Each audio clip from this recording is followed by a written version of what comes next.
I'm very happy to introduce our next speaker who joined just a few days ago, actually, because somebody dropped out, and her name is Nicole Lilly, and she's a somatic therapist, entheogenic guide, a decriminalization advocate from Denver, Colorado.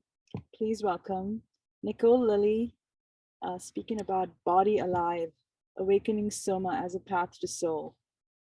Thank you, Nicole. Hi, thank you so much for that introduction. And we've been all taking in a lot of information, a lot of content through the eyes, through the ears. And so I actually just want to open up by having us take a few moments to drop into our being, into this earth body, the heavenly body, that they're all the same. And so just take a few nice breaths here with me.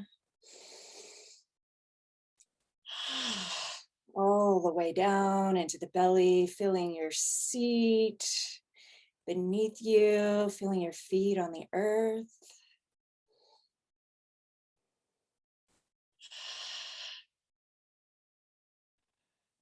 Let the pace of the mind slow down.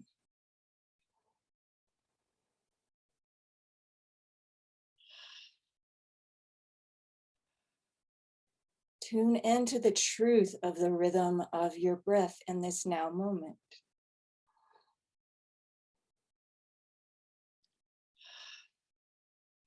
And keep letting your energy drop down, down, down.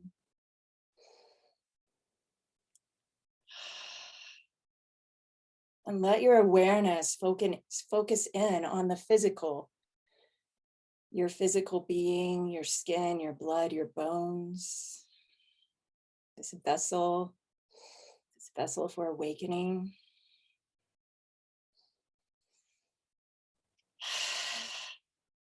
Any places that might feel a little off, a little disoriented, a little disturbed, I just invite you to send some breath to that space.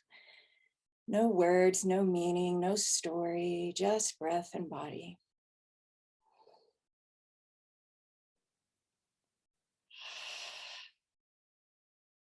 And as this happens, just allow the space of the heart to begin to open.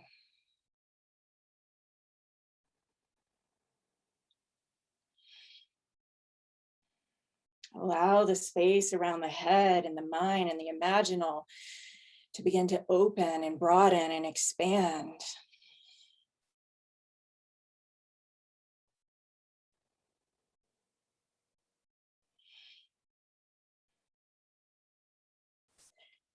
And allow that expansion to just continue until it feels like it bumps up against an edge.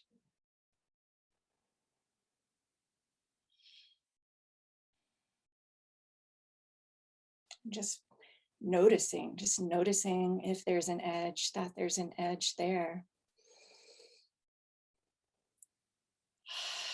It might even be an image or knowing or an impulse that comes up with that. And there might not be. Either is fine.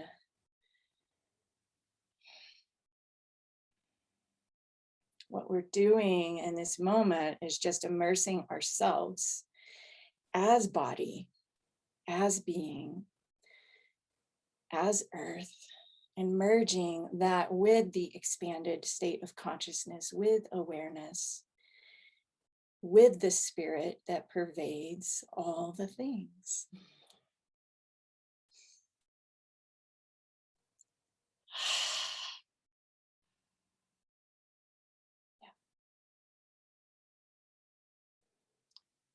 Notice how you feel. What's different from the moment that I started speaking?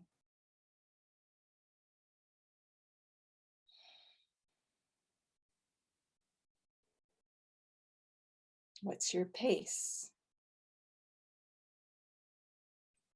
Mine feels slower. Much slower, very, very peaceful, lovely. Yeah, thank you.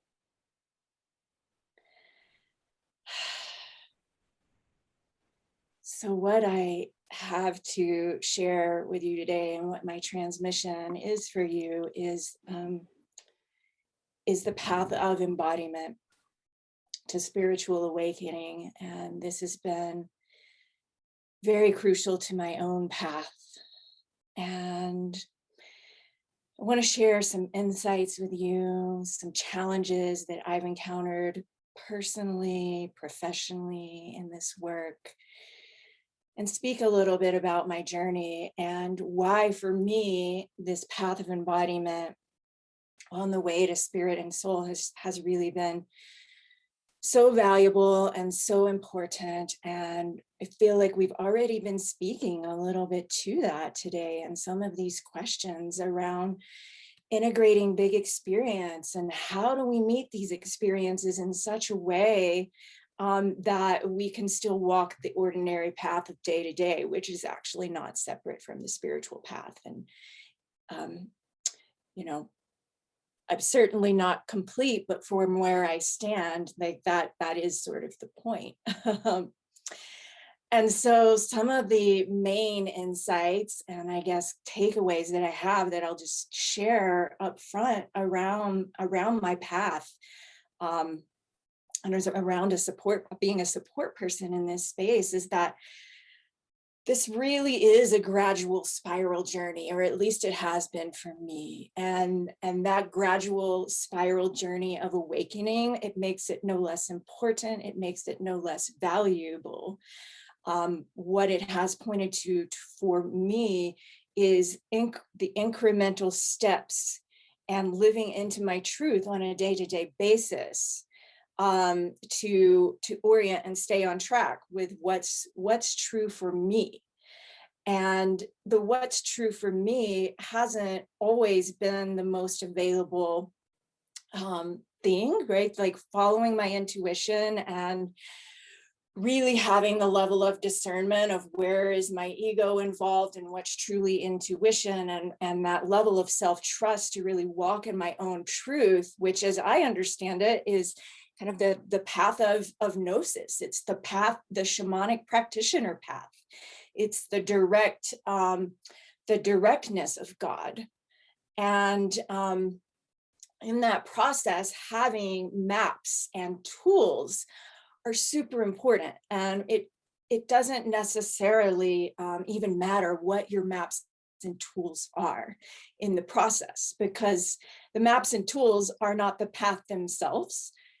They can point us in a direction, and they all hold, in my opinion, some partial truth to them, and they all point towards the same thing. And so whatever the maps are that we choose, they help us set a foundation. They help point us in a direction. They've helped point me in a direction where I can place where I am in the context of this gradual spiral spiritual journey that I'm on, and kind of help me see how, like, yeah, I'm not done yet. And what are some of the tools in whatever orientation that I might happen to choose, whether that's as Western esotericism or magic or occultism or yoga or Buddhism or shamanic path. What are some of the tools that can help me move forward? Because this is, regardless of whether we choose to utilize entheogens or we don't, it's a commitment to a developmental process. And so there's a lot of self-responsibility to continue to enact what is the truth that we're encountering about ourselves. And that requires focus, and that requires commitment. And that requires commitment to ourselves as individuals, to our own work, and then having the context of collective relationships, having the context of these maps can help give us a mirror and reflect back where we still have these growth edges. And so these are all have been very important to my own awakening process, which has been both transcendent at times and also deeply embodied. from a felt sense level. And it's not really either or, that the felt sense, the expansion of my five senses into extrasensory perception and how that feels in my being informs my spirituality. And then those moments where I transcend all of that and I just receive information into my body, that I have to have a clear enough vessel and clear enough listening and discernment to really be able to follow that. And this is where, you know, it's really attuning on an ongoing basis. It's been an attunement on an ongoing basis to essentially like a vibrational frequency of truth. It's been mentioned how, you know, sort of silence is the ultimate truth. And like within that silence, though, there's this vibrational frequency and current that we can ride and attune ourselves to. And it's been really fun to feel into my being, how I've attuned to various vibrations over the course of time. And part of that for me has also been untangling trauma response and attuning to the vibration of trauma and sort of living from that quote unquote truth of myself into something that is really a higher order consciousness, and how that expresses energetically in my own being. And so I'll just name that as, you know, one of the potential challenges of the spiritual path or the entheogenic path is, you know, that sort of confusion between, you know, what's trauma and where am I being led, and, you know, making even inappropriate responses and having difficult lessons. I know that's been part of my challenge on my own spiritual path and spiritual study and community is, you know, that there actually can be people who have a lot of spiritual knowledge and information, but aren't fully embodying that in such a way, and they're causing harm to people and communities. And so that I've gotten that lesson as part of my path, and it was a really important lesson. And that's one of the challenges to step into this is the trust and the trauma response. And do we actually have context? Do we actually have enough foundational support and tools to exercise the level of discernment that's required to walk this path in the world? Never mind the legal risks and issues, which can, you know, also contribute to ethical transgressions. And so we just wanted to presence that up front as some of the main insights and challenges that have been part of my path. So maps and models. There are a few simple ones that are, of course, you know, anytime that we take a simple model, then we can deconstruct it and go into a piece anytime. But one that I really like, and that cuts across many dimensions, like I would say pretty much every spiritual path that I've encountered has some version of a mandala or a medicine wheel. And that medicine wheel and mandala acknowledges the various layers of our being, of the body, the mind, the heart, the spirit, the bliss. And it really is tending all of these layers that that help us be integrated beings in the world and help us to evaluate sort of where we are holistically and how balanced am I actually as an individual on this planet who wants to offer goodness to the world. And body being at the most gross layer of that medicine wheel, the most physical dimension, was really important to my path to enter into, because I was all sorts of distorted in my mind and my heart and my spirit, and that happened over time. And I entered this world as a very highly attuned spiritual being, having very significant spiritual experiences as a young person. not understanding that, and not having the context for it, and not having any religious framework that could fully explain and comprehend, and going into shamanic states as a young person that was medicated out of me. And so I do question of, does the medical model like fully comprehend spiritual emergence and what that actually looks like? But in that separation, I made a number of bad choices. I had, some addictive patterns as a young person, even while simultaneously having many psychedelic experiences.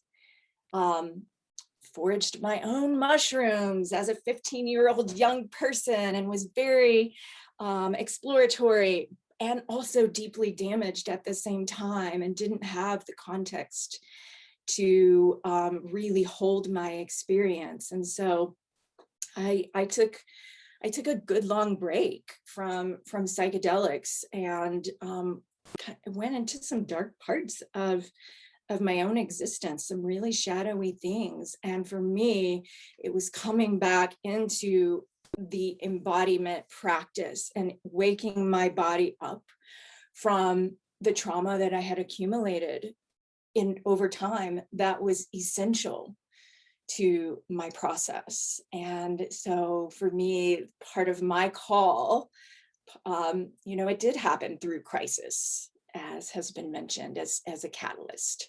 I didn't need psychedelics to show me that I was already in a crisis mode, and that something really needed to change for me. And so I went and spent time in Bali and engaged in a yoga training that also included energetics, shamanic practices. And I was immersed in that process daily for 6 days a week, 8 hours a day for 2 months. And that was so significant. And I remember a moment in time engaged in a relational exercise with someone, and we had our eyes closed, and we were just feeling one another's hands. And I can remember this moment and this experience of just feeling the ice of my being start to melt, and actually become more receptive to the sensation in my own body, and more receptive to that sort of deeply meaningful, intimate contact with another person. And so that process continued, and engaged in all sorts of practices that really expanded my mind beyond what was possible. Bending rebar, very thick rebar with my throat, engaged with another person, glass walking, fire walking, and really testing the limits of what my body could actually handle, and also really clearly cleaning up my vessel. And then being in the setting on the island of Bali, where like ritual is just part of their life, like ritual and ceremony is so embedded, and magic is a way of life there. It was a gradual, but also really, really profound awakening in my body, in my mind, and my heart, and my spirit. That was super important. And it was on that visit, on that trip, that I took a boat ride to another island across the way, and went scuba diving for the first time in like 10 years on my own. And it was just really fabulous. And I had my first mushroom experience in about 15 years. And I was standing right there at the space where the ocean meets the sand. And I remember looking out on Mount Agung, the volcano, and there were some clouds that started forming in the sky. And there was this Om symbol. And it wasn't just a vision. I had a camera, and I was like, I'm taking a picture, because I need to see if this is real. And it was real, and it was a message, and it was a very clear message, like, I'm on the right path, like, keep going. And so that experience of leaving home, answering the call, the hero's journey, preparing my vessel, starting to dissolve the ego from the perspective of what I thought was possible for myself. And then having this initial mushroom experience, very intentional for the first time in quite a long time, opening up my heart and my spirit even further so that I could really continue to walk my path in a way that felt true for me. And that's what happened. And that's how I began my path as a healing artist. And that's how I came back around to an intentional use of entheogens. And the story continues. And I went on to grad school at Naropa, was deeply immersed and committed in that process for 3 years with a cohort of individuals in a Buddhist contemplative container of a university, and it continued, and the path continued. And it was really through my body that I had to clear out so many things to really get to the point where my experiences with entheogens could come through a clearer channel and not be distorted. And those experiences continued the process and continued to create a sense of safety, continued to unlock spaces in my body, in my being, and my heart that I've continued to lean into. And at this point, I am supporting others in this process.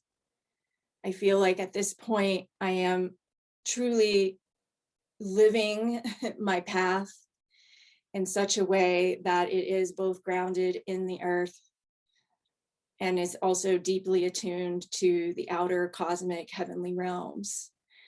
And so that's why I wanted to offer this talk today, to share my experience of the path of embodiment and how it really, really has supported the receiving of spiritual wisdom, and it continues. And it's never going to stop. Yeah. Thank you so much. Thank Nicole, you. thank you so much for that meditation. It really did slow things down a lot. And it seemed like you had so much time to speak. It just expanded it. It was a nice reminder that one can do that. Bend time. Does anyone have questions? We have about 9 minutes.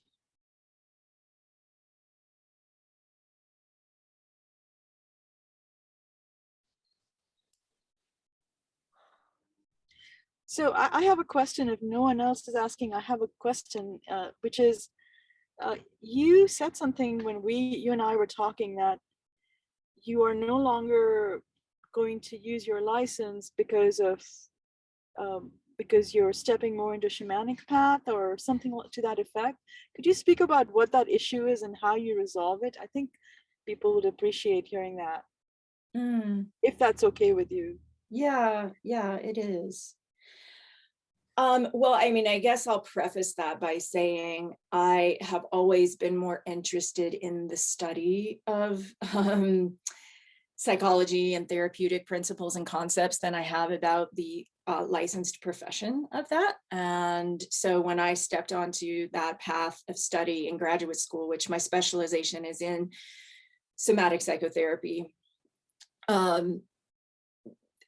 that I kind of jokingly even said then when I was in graduate school of like, oh, I'll probably obtain a license just to give it up someday. So I've had enough insight and knowledge about myself and how I'm organized in the world that that many structures, I just don't play that well in other people's structures. And I know that about myself. And that is including the structure called psychotherapy and, you know, and what's quote unquote, like in the box of mental health. And it's just, that box is not really aligned with my view of healing and wellness, which is much more multidimensional and layered and complex, and is not entirely evidence-based, because there's so many things that we don't know. And I was involved in a research study last year, a qualitative research study with Colorado State University and a group here called the NOAC Society, which is a psychedelic professionals group. And I had a lot of opportunity to speak to psilocybin practitioners in the underground, and it just reified and reaffirmed all of the things that were already in my being. And I dropped into my own personal mushroom experience one day, and I received a message loud and clear. I didn't even know of the next week until I looked that my psychotherapy registration was going to be up for renewal. But I received a message loud and clear that said, "You are here to heal the hoop of the people, not work in boxes." And I took that message to heart. And I took that message to heart in such a way where I could see how the hoop of the people is part of what we're here to repair. And it's part of what needs to be repaired if we actually want to step into this work in a good way. And for me, that includes families and communities supporting one another. That includes going into people's homes and being a resource. That includes having conversations with someone's wife or child if necessary, and they're having an experience or they're at their end of life. And that the fragmentation is part of what the healing of the collective trauma actually is. And so for me, it was a deeply spiritual and heartfelt choice to decide not to renew that and to declare my own sovereignty as a healing artist.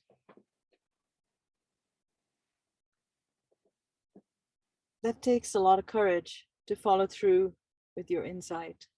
Mm-hmm. Yeah, and I announced it on stage. I announced it on stage in Denver at one of the NOAC meetings where I was presenting on a panel to talk about our research findings. And they asked, had anyone been deeply impacted by that process? And I'd already shared with a few of them in advance what I was going to be doing. And please don't introduce me as a therapist. And I shared it with the whole audience. And so then I was really on the line to follow through, and I did. So no regrets. I think Sandra has a question.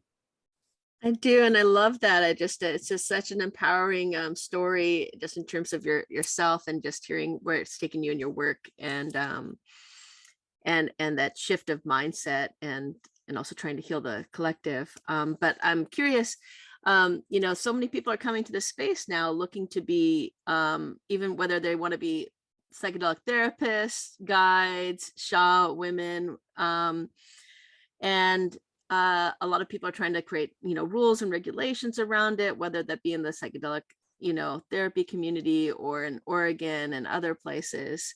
What advice would you give someone new coming into this space, who is starting their path and wanting to do it authentically, as you clearly seem to have done? Mm-hmm. Well, that's a really big question that could be like a whole talk on its own. What I can say and what I've seen over time is like these medicines, when there's an experience, like it unlocks energy that we've been tamped down, and like this really repressed energy. And one of the impulses that can come from unlocking that is, a few things. Like, I want to share this with everyone. And that's sort of the psychedelic enthusiasm stage of like, everybody needs to do this. And I think that's part of what we're seeing in the collective at the moment, sort of passing through as this dragon of energy. And one of the other things that can often happen with that, sort of enthusiasm is like, oh my gosh, and now I need to do this. And I need to offer this, and I need to offer this to everyone in the world, kind of thing. And I can appreciate that. And, I feel like taking a step back and really getting clear on what are the intentions and motivations here, because that can get really distorted as well. And if for myself in this work, my responsibility is to elevate the gifts of others and to bring forward their sovereignty. And if I make it about me, then I'm kind of making a mistake. And there can be this edge of, you know, this looks real, like there's a seduction to it, right? It's kind of like sexy and like, ooh, I get to be a facilitator and this like kind of pseudo shaman person. And that's really just kind of coming from more ego. And so I would invite us to be having the conversations to discern between an occupation and a soul calling and what that commitment is really like. And there's probably going to be space for all of it, right? Like being a facilitator sitter with 160 hours of training, like that's a very occupational sort of stance. And that's fine. And that's one way. And we don't know yet what that's going to reveal. And so I consider what I'm called to is a calling, and it's a vocation, and it's a way of life. Yes, I need, basic needs met through the exchange of financial exchange, like that is also true. So yeah, I mean, it's a really, really big question. And I think Jerry spoke to it earlier of like, there's actually also a lot of space and a lot of things that could happen here, aside from being a therapist or a facilitator or, a shaman, of like really honing in where are the gifts that we hold, and how can we show up to be of service. So not a complete answer, but pointing in a direction. No, I love that. It's a great answer. And I love that you brought up the point of calling too. Mm-hmm. Not often isn't talked about. So thank you. Yeah, thanks.